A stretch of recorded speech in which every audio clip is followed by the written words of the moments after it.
with me as my counseling intern. Did some training. Someone else just logged on. We are live on my YouTube channel. S.J. Alexander. Hi, S.J. Alexander. Thanks for joining us. That's my... I'm going to mute that. So... Oh, it's recorded. It's also being recorded on YouTube. It is. We're on our YouTube channel too. We're ready on YouTube. Okay. So I should stop doing that, like reading over there. Ready. It's an awkward start because I don't have a cameraman budget. I don't have. It's me. Anyways. It's us. We do what we can do. We do it. We're here. My name is Christopher Lengyel. I'm the founder of HelpMePTSD.org. We are a continual, positive community of support for those that survive traumatic experiences. Whether you're military, non-military, yada yada, we're there to support you. Experiences vary. Symptoms don't discriminate. This is my beloved friend Jane Fendelman. She has her master's degree in counseling. She's been working with trauma 710 West Elliott. Those are the first... At 7 p.m. At 7 p.m. 6 to 7. At 6 p.m. 6 p.m. We're going to jet from here to there. It'll be fine. 6 p.m. 6 p.m. to 7 p.m. The first and third Wednesdays of the month. And tonight, Jane's going to be a guest at my support group. Mm-hmm. And Jane is going to be teaching It's my brief therapy technique for old traumas, and just because it's called brief therapy technique doesn't mean it's like we're putting a band-aid on it. It is a real and complete 100% kind of cure for any old wounds, physical, mental, emotional, or sexual abuse. Any kind of PTSD trauma will start healing, either be completely healed or will start healing in a very profound way once we do this. And you're welcome to join us at Christopher's group at 6 p.m.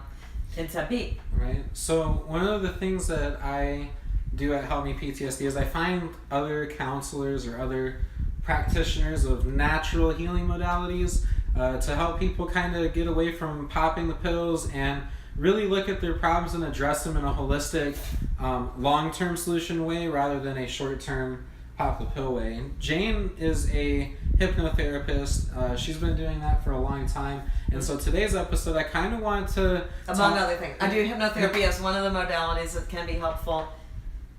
But there's other things. There's other things. I'm a counselor. On, talk counseling. Yes. But hypnotherapy, we do use it. It is helpful when people want to do it with me. Mm-hmm. And so I want to talk a little bit about maybe how you've seen that really help people and kind of explain what's happening, from the time that they're, they come in, they sit down, they talk to you, they kind of tell you what, what's going on, and then walk through the process of what someone's going to experience or has experienced or can experience when they're willing to maybe participate in that kind of therapy. Right, hypnotherapy. So for some people, they don't like the word hypnotherapy. For those people, we can easily use the word interchangeably, guided visualization. And it is pretty much the same thing. And if you want to hear what it sounds like, you can go to my website where there is a audio download, super cheap, called Stories and Meditations to Soothe Your Heart and Feed Your Soul. And there is one whole side of that is guided visualizations. You'll see. So the reason why hypnotherapy works is because the therapist gets you so relaxed, you're completely relaxed, and the therapist is speaking directly to your subconscious mind. Now, what I do, I know different therapists work different ways, but what I do is I ask my client, what do you want me to tell your subconscious mind to do? So you can tell me to tell your subconscious mind to do anything. Quit smoking, to eat healthy, to exercise more, to drink more water, to feel relaxed in a crowd, to feel safe when you're around men, anything. Right. Well, and here's another thing. Like I compare it to like pretty much the same thing would be if you've done guided meditations on YouTube. Think of this as a way to personalize exactly what you need during a guided meditation. Exactly. So that's kind of how I also like to look at it, because maybe on YouTube I tried a lot of them. Some of them are really good for me. Others I get halfway through, I'm like, what did you just say? I don't. No. Or the voice is like the fingernails on a chalkboard. Yeah, it's like, whoa, where I don't know where this is. This went into a whole different direction than I was thinking about. There's one that's really funny that's a spoof. Did you send me the one that's a spoof? Like, just fucking relax, and calm the fuck down, and relax. Jesus fucking. Yeah, so it's Some of them are good. And Either way, mine are not like that. Doing this type of session with Jane or another hypnotherapist that specializes in this, they'll be able to sit down with you and really like ask the fine detail question and formulate a narrative that will definitely help the issues you're going through. So I can tell you a couple of examples, and I did have a client one time. Actually, it was a friend of mine, her husband was wound so tightly that he was a stress ball, and he would walk in the door from work and he would instantly stress out the entire house. You know how you can read the vibes of people when they walk in? You can feel them like, let me get up my force fields. And and he would snap sometimes. He would get snappy with the dog especially, and every now and then with the kids, and sometimes with her. And but he had an aversion. He did not like the word or the idea of hypnotherapy. And so I said, okay, tell him that for his birthday that you have bought him a coupon for a guided visualization relaxation session with Jane. So she did. Right. So he was like, oh, see how this works. He's a very left brain person, very left brain logic, and sometimes left brain logic people are dumb. I'm teasing. As logical as they are, sometimes they say, that's hokey pokey, hocus pocus, I don't want to do it. It's crystal fairy, chakra, woo-woo stuff. It's not for me. And but he came in, this is like, 2 years ago. She wants him to come back. Because it's, you have to keep up on that. Here's the thing. The hokey pokey stuff I get, but, the sad reality of the fact is, like, I'm a vet. We've got this number 22 a day that's going on of people committing suicide. Oh, so as much as someone wants to say hokey pokey, like, my thing is, like, if it works for you, or if you just try it. If you haven't tried it, what do you have to lose? I would rather, I tell my kids this all the time, I would rather you try this nasty vegetable and spit it out and tell me I never want to have it again. Exactly. Than for you to not even experience not liking it. Right, Exactly. So, it takes courage for a left brain person to say, you know what, I'm going to try something that seems ridiculous to me. So he came in, he did one session. He left like he was floating on air. He got home. She was like, oh my gosh, he's like a new person. So that's one example. And I just didn't say this is hypnotherapy. I said, okay, Sam, that's not his name. Sam, tell me what you would like me to tell your brain and your body to do. And he said, I need to relax. I can't relax. I'm stressed all the time. I'm worrying. Then another example is I had a woman come in one time and she had a weight issue, and she wanted to get her weight down, eat healthier. And I said, okay, give me one thing. And this is how I work with that. Smoking is the easiest for me to help hypnotize people to quit smoking. It's the easiest, fastest. So for the lady who wanted to lose weight, I said, give me one food that you feel like you're addicted to, that you want to stop eating. And she said, I know exactly what it is. It's these orange jelly wedges. They have them in bags next to the cash register. She said, I eat a bag every single day. Every day. So we can't just stop a behavior. We have to do a healthy replacement behavior. And so she decided she wanted to drink a glass of water and or take a walk instead of eating this bag of jelly wedges every single day. I hypnotized her one time. I said, you're going to feel repulsed by these jelly wedges, and she never had another one ever. Right. No, that's awesome. Like, I'm glad that, like, see, and that's just like one example of how that works. I've done I've done hypnotherapy sessions with. I haven't done one with you yet. I'm going to. I plan on it. But I've done them with other hypnotherapists, and I found a lot of help from that. Processing information for me, it was a lot of other emotional stuff going on. This was in previous years, but I've tried it. I like it. I know when I have something that can help me with. Right. It's a tool for me in my tool bag. You know what people are scared of? I think they don't want to feel like I'm not in charge of my own brain. I'm not in charge of my own self. But Think about it. Your addiction or your automatic behavior or your anxiety attack, are you in charge of that? No, that's running you. You're not running it. It's running you.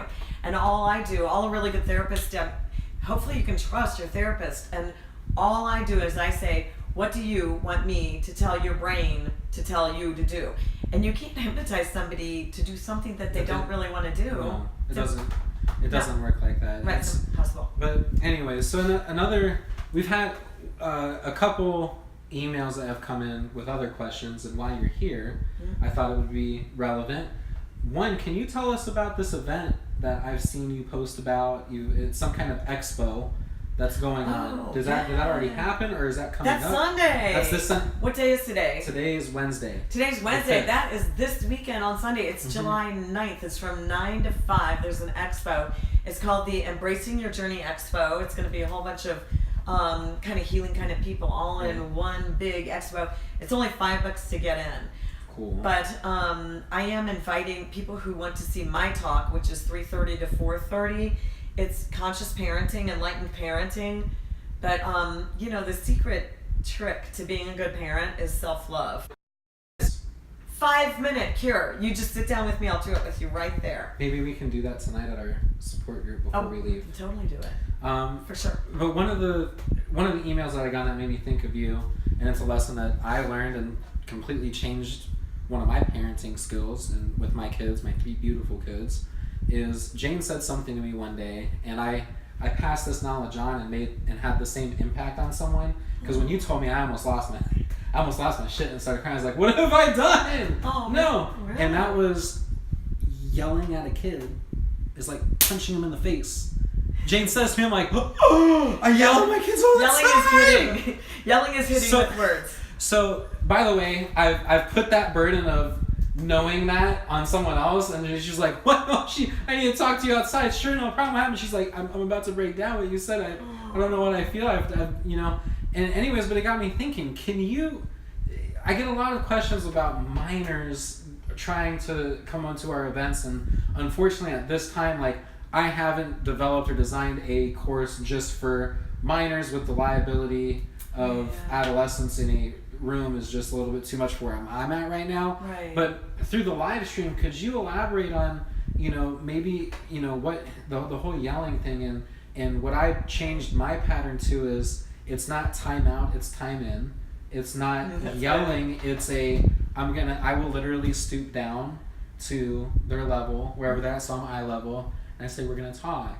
And do you know, and I start asking them questions. Well, do you know what you did? Do you know that was wrong? Well, why was it wrong? And what do you think you should, in conversation, and having it's more respectful. Yes, because my thing is, and what I think you have said is, when you're a child, you're already at a I'm less than you are stance with an adult. The adult already has authority without hitting, without screaming, without yelling. So any action you do that's that aggressive, you've just made that distance go even farther. Right. And all they want is your approval. All they want is... Yes, that's such a great point, Christopher. So I recommend, and just talking and listening is such a great thing. I recommend Talking Stick. I have videos on my YouTube channel about Talking Stick. In fact, one of my videos of me sitting on my living room floor with 2 little kids is called the anti-bullying tool. So there's a demonstration of it there, and also I have one with adults because I teach it to couples too. I've taught it to schools. I taught it to a Scottsdale law firm. That was the hardest one, to get them to communicate in a healthy way. That was hard. Lawyers. Getting them. I have lots of lawyer friends, so nothing against lawyers. But yelling, I say, so I have this parenting book, Raising Humane Beings, and I say yelling is hitting with words. And in my book, I even talk about there is this backwoods Aboriginal tribe, I'm not sure where it is, but they believe that a person should never yell at another person. And if a parent slips and yells at their child, that they have to pray to their child's spirit for 3 days to entice the spirit, to ask their spirit to come back into their body of the child. They believe that when someone yells at somebody, it scares their soul out of their body. Now, when you were in basic training in the military, what did they do to toughen you up? They yelled at you all the time. All the time. Did they ever scream in your face? Oh, close. Like I've inches. smelled more breath than I've ever wanted to. We'll just leave it at that. Sergeant, take a breath. He'd be like, "What did you say, Private? Why? I'll take your ball Why out." tilapia for lunch? Why? Tilapia. Sorry. I don't know what that means. Tilapia is a fish. I mean, I know that. Why tilapia for lunch? Oh, for the breath. The breath. Fish breath. You'll get caught up sometimes, you know. Yeah, you'll catch me up. That was a bad joke. So, no, I get it though, but you can actually, and there's an actual scientific explanation. And if you ever look up Dr. Tomatis, he's dead now, long old dead guy. He studied the effects of sound on matter. Right. And if you're old like me, there used to be this commercial for Memorex tapes cassette, and it was Ella Fitzgerald singing a high C or an E, some note really up there, and this crystal goblet would smash. Mm-hmm. Hi, Charlotte. And That's a good physical representation of what. Totally shattered.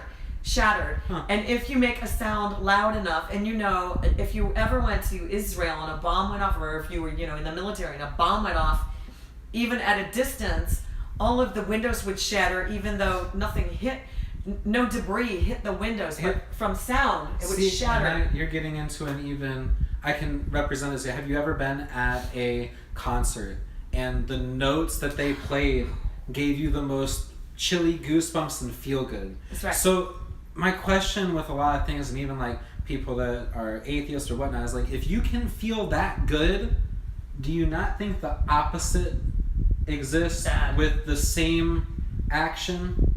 So it's like, well, if I can feel good from music or sound, Yes. then Jade, what are you doing? Our words and our tone. It's amazing that you said that, Christopher, because I even wrote in my book, I studied so many different things to go into this parenting book. I read about a study where these scientists took a raw egg and put it in front of the speaker at a heavy metal rock concert, a raw egg, and they went back halfway through the concert, and they took that raw egg and they cracked it open, and it was hard boiled. Yeah. From the sound waves. So when we're speaking to our children or any loved one, we watch our words and our tone. It's so profound that it's the reason why in the religious teachings, and it says in the beginning of the Bible, in the beginning of the Torah, it says, in the beginning was the Word, and God spoke the Word, one word, and created the entire universe. It's how powerful scientifically and spiritually your words are. Well, and this, another thing that we're going to tie right into is when it's your self-talk. So if it's important on how I'm communicating with someone and my words can affect someone, my words to my own self can have twice as impact. Totally. So and I see a lot with even clients that I've dealt with, it's not more of, I have anxiety, don't know how to control it. It's their entire belief system.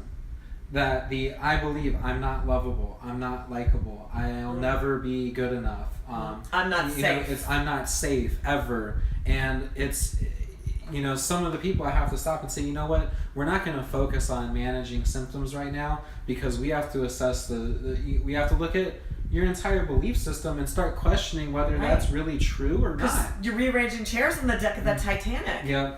It's pointless. I made a meme that says, my external world is the manifestation of my internal landscape. And I made another meme. I love making memes. My other favorite meme that I made is bragging. You should get good at bragging. Is what I say to myself about myself determines my place in this world. I like that one. What you say to yourself about yourself determines your place in this world. That's what self-talk is. No, and it's really important. And it's like I talk, for me, one of the things that I think got me through is what I say every day when I wake up. With my experience as a vet, I've been very, very close to the Grim Reaper, so to speak. And when I got back, one of the aha moments I had was just waking up and seeing the sunrise. And it's just like, man, I am so thankful I'm alive today. So I start every day out with, I'm just thankful to be alive.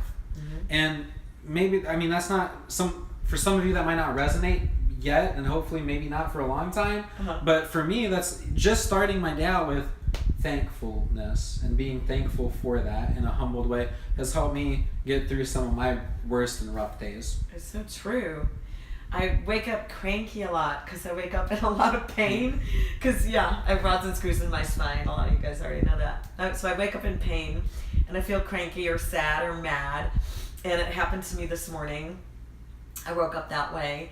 And I said, and I don't know who I'm talking to. I kind of believe in everything. I'm very spiritual and also a quantum physics geek. And sometimes I call it God and sometimes I call it universe or the all. And I just said, I